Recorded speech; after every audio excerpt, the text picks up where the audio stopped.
Estamos con Hugo Cohen, él es psiquiatra de nuestro país, es un referente de la desmanicomalización en la Argentina y a nivel internacional.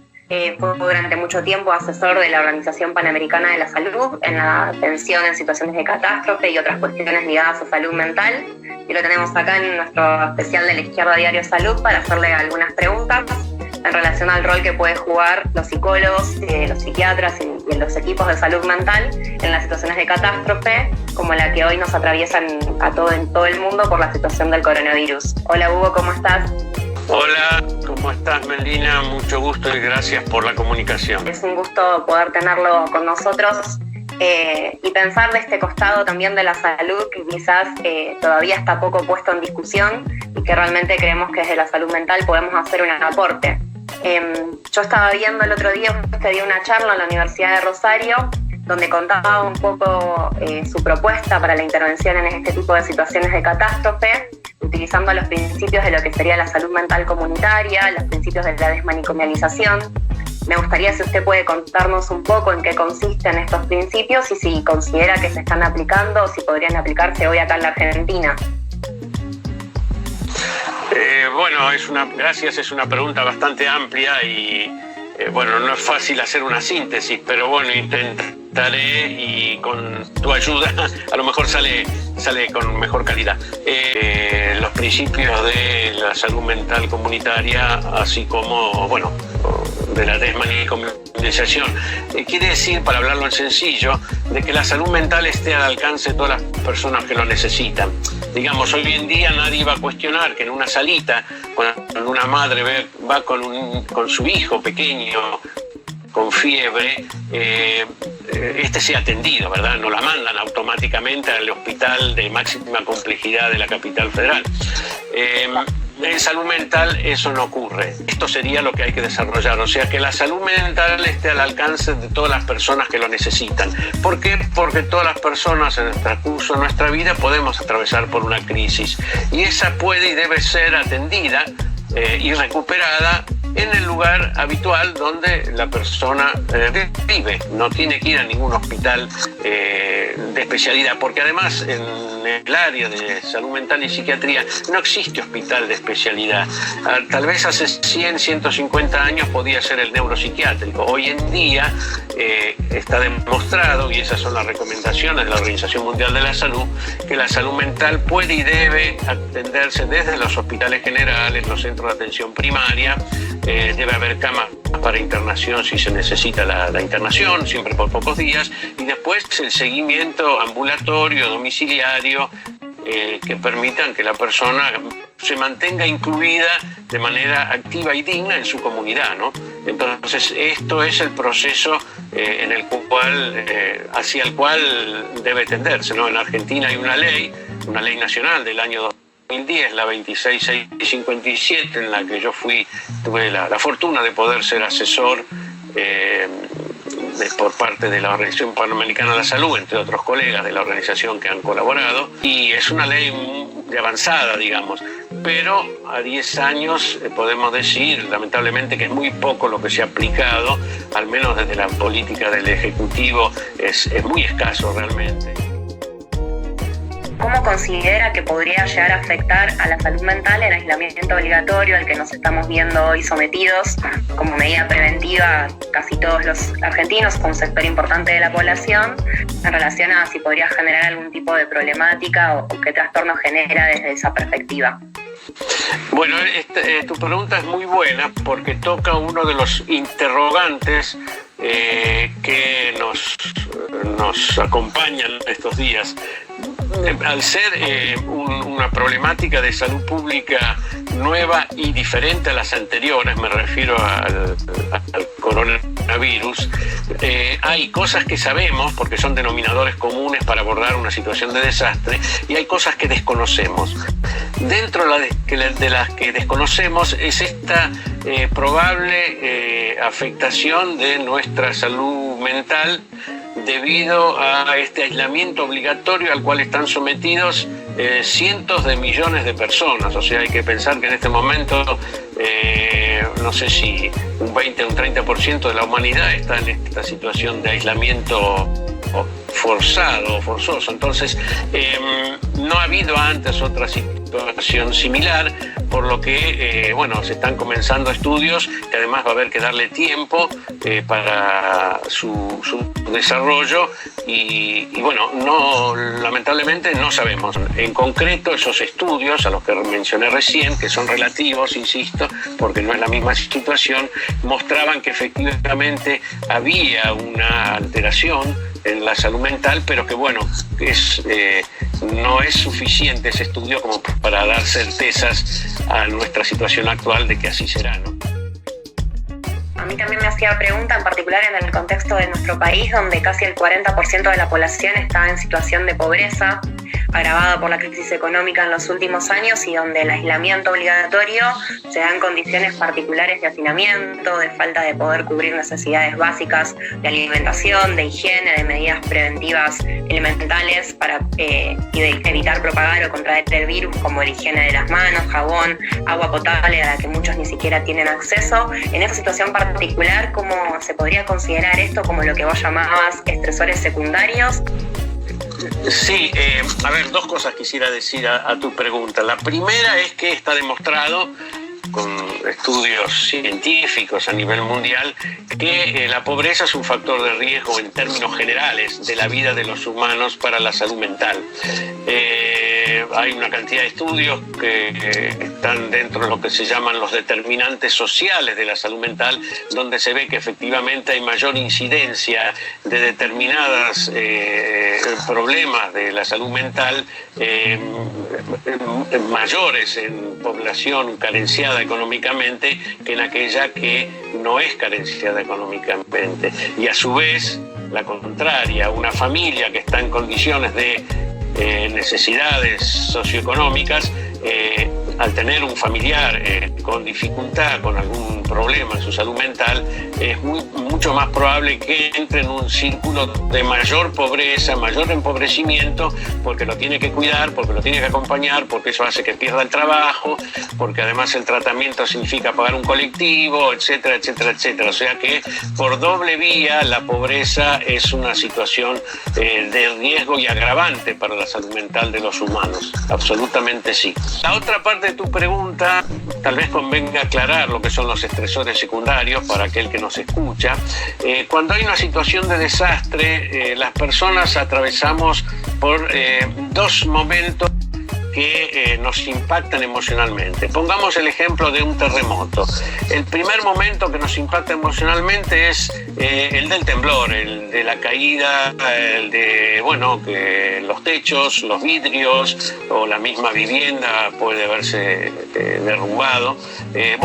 Ese es lo que se llama el estresor primario. Pongámoslo en términos sencillos, el susto, ¿sí?, o la angustia que generó esa situación.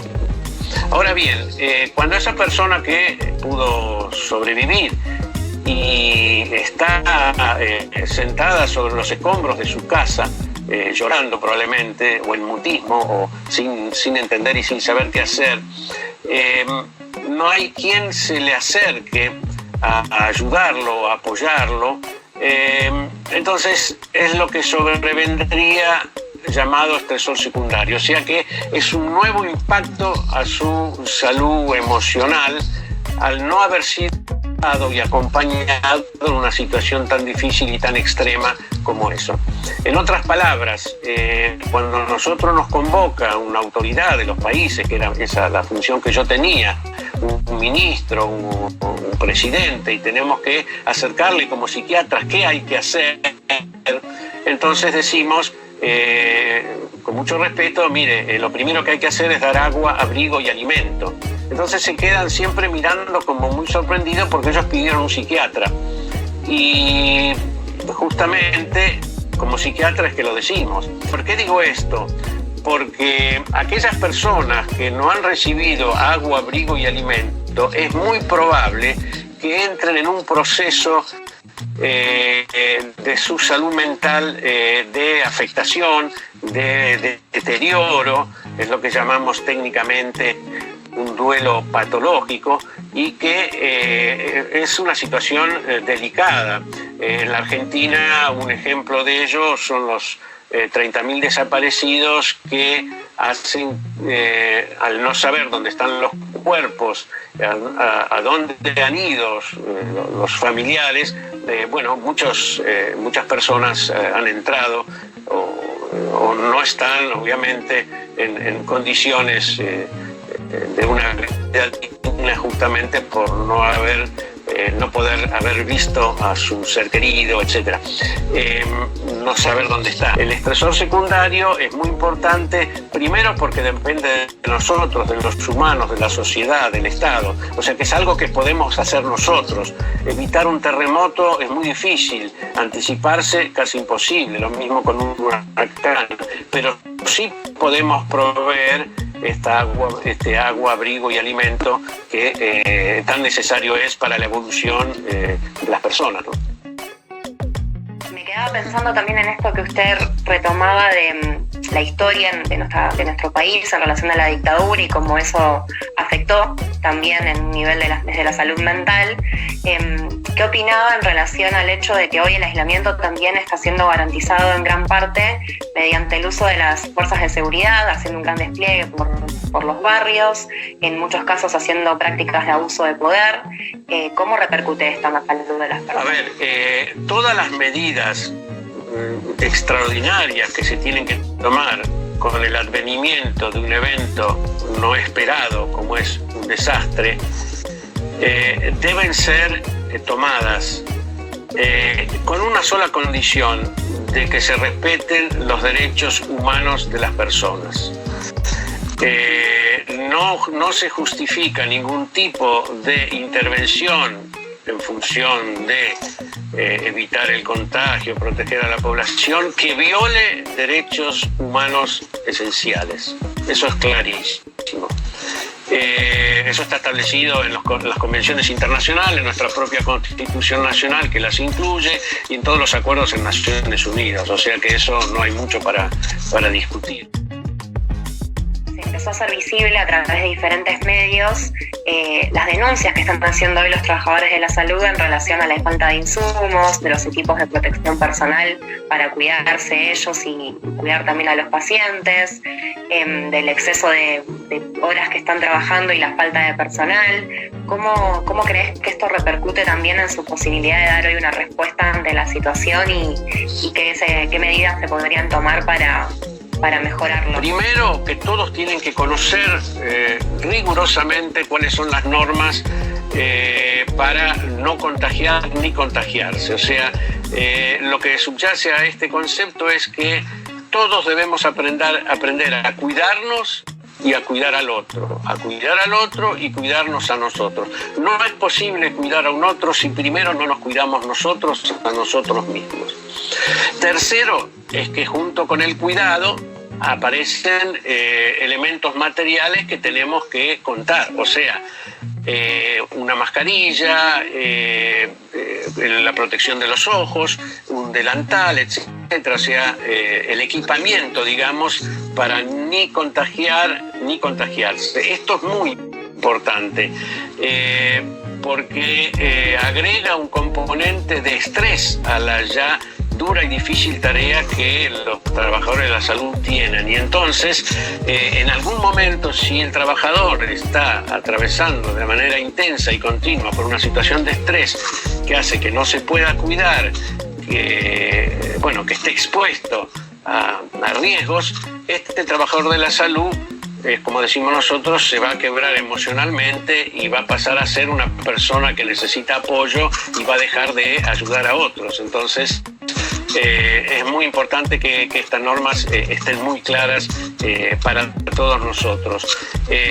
Los trabajadores de salud también tienen que reconocerse como vulnerables. Cualquiera de nosotros se puede contagiar del virus, pero este reconocerse vulnerable a su vez nos permite recibir ayuda, estar dispuestos y abiertos a que un otro me ayude, y estos equipos de ayuda tienen que estar también disponibles. Me refiero a ayuda en salud mental. Hay una guía muy interesante que se llama Primeros Auxilios Psicológicos, PAP, donde el personal debe recibirlo como para que él también se sienta apoyado y acompañado acompañado y no esté, siguiendo con lo que hablamos antes en tu anterior pregunta, sometido a estos estresores secundarios, que él tenga también su apoyo emocional y material. ¿Qué medidas preventivas hay para evitar que haya mayores problemáticas ligadas a lo que es la salud mental? ¿Qué consejos se le puede dar a la población y qué consejos se le puede dar también a quienes están hoy trabajando en primera línea, enfrentando hoy la situación del coronavirus? Sí, me parece muy importante porque otro concepto fundamental en salud mental en estas situaciones complejas es que las personas reaccionamos ante un hecho imprevisto. Muchas veces cuando el hecho imprevisto es absolutamente nuevo en nuestra vida, de manera diversa, o sea, en concreto aparecen una cantidad de síntomas que en el cuerpo, o taquicardia, dolor de cabeza, o dificultad para dormir, o dormir demasiado, o manchas en la piel, ganas de llorar. En los niños aparece como que niños que de 5, 7 o más años de pronto se vuelven a orinar en la cama, o que se meten en la cama los padres y no quieren volver a salir. Bueno, es una diversidad que podríamos estar hablando horas. En términos generales, el concepto es que son las respuestas esperadas ante una situación inesperada. O sea que, podríamos decirlo, es normal. Es normal que las personas sintamos o atravesemos por todo este tipo de respuestas que nos preocupan, que alguno puede pensar, bueno, me volví loco, me voy a volver loco. En absoluto eso es así. Los estudios internacionales muestran que ese tipo de síntomas retrotraen en su mayor parte con el tiempo, se vuelve a la vida normal anterior al evento, un 80% prácticamente remite. Hay que tener paciencia y posibilidad de afrontar esta situación. Solamente un 20% efectivamente necesita acudir a un psiquiatra, a un psicólogo. Eso es importante porque si no, de pronto vamos a generar que en la población, todos rápidamente un psiquiatra, un psicólogo. Y esto ni es posible ni es lo que hay que hacer. Solamente un 20% requiere, sí, algún apoyo de algún profesional de la área. Y dentro de ellos, a lo mejor a veces una medicación, pero insisto, es la excepción. No se trata ahora de medicar a todas las personas, porque si no, no alcanzarían los fármacos y sería además un absurdo y empeoraríamos la situación. Y de ese 20%, solamente un 15% iría a lo que se llama el estrés postrauma, o sea, un cuadro descrito en la psiquiatría, pero que es una rareza, o sea que del total es muy poco. Entonces, y además eso aparecería con el paso de los meses. Pensando también en la organización de nuestro sistema de salud, recuerdo haber escuchado en alguna de las charlas que vos diste que planteabas el problema de la organización de nuestro sistema de salud en el sentido de la descentralización y la fragmentación por el cual hoy se rige. ¿Quisieras comentarnos un poco por qué opinás que esto es un problema? Sí, Argentina se caracteriza por tener un sistema de salud no descentralizado, sino, es otro el término, segmentado y fragmentado. Esto quiere decir que tenemos hospitales públicos, privados, de obras sociales, después tenemos también aquellos que dependen de municipio, otros que dependen de provincia, otros dependen de nación, o sea, hace el sistema muy complejo de por sí. La coordinación es muy difícil y el impulso de políticas que aborden las necesidades y apunten a una transformación, a una mejora del sistema de salud es siempre muy complicado, inclusive poder tener información concreta. En ese sentido quería consultarle respecto de la propuesta que descentralizar el sistema de salud, de unificar el sistema público y el privado. En principio me parece que está muy bien, que ese es un camino, no es fácil porque requiere de negociaciones y acuerdos, pero sin duda, insisto, es muy difícil llevar adelante un sistema de salud con tanta segmentación. Lo otro que quería retomar era lo que vos habías dicho al principio de la charla respecto de la no aplicación hoy de los principios de la salud comunitaria en la forma en que se organiza hoy nuestro sistema de salud, en particular la salud mental.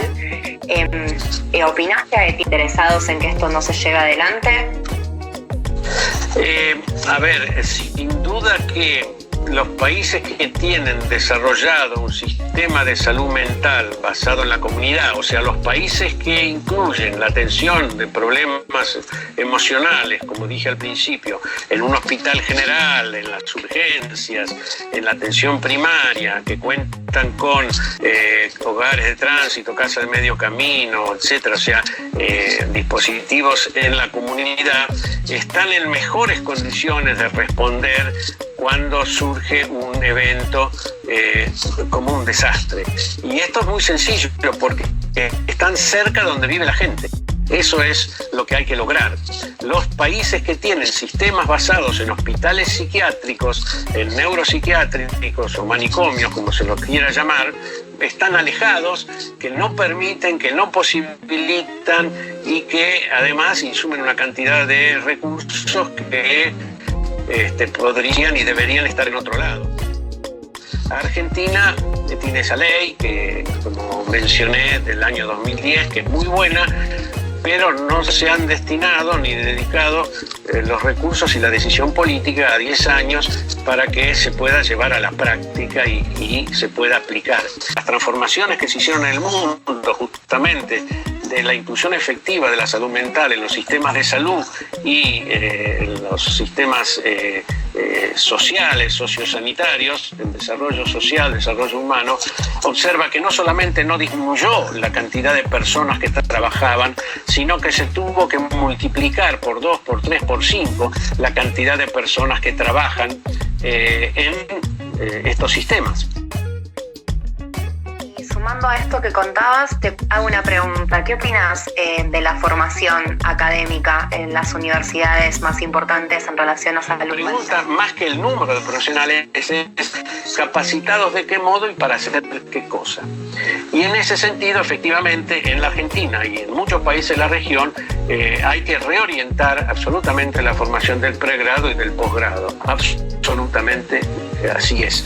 En concreto, si vamos a cómo intervenir en un desastre, yo no sé cuántas facultades lo tienen incorporado en la formación de pregrado y cuántos posgrados hay de intervención de salud mental en desastres. Evidentemente es escasísimo. Del mismo modo que de desmanicomialización, donde tenemos una ley nacional que nos obliga y una convención internacional de los derechos de las personas con discapacidad, que es parte de la Constitución argentina, aún así no tenemos las herramientas en la formación que recibimos, tanto médicos, psiquiatras como psicólogos, para poder aplicar la desmanicomialización. O sea que hay una responsabilidad muy grande también de este sector, que ojalá la oportunidad que brinda esta situación dramática por la que atravesamos nos permita pegar ese salto, ¿no? Bueno, Hugo, te agradezco mucho tu tiempo, muchas gracias por las respuestas y la información que nos brindaste. Y seguimos en contacto.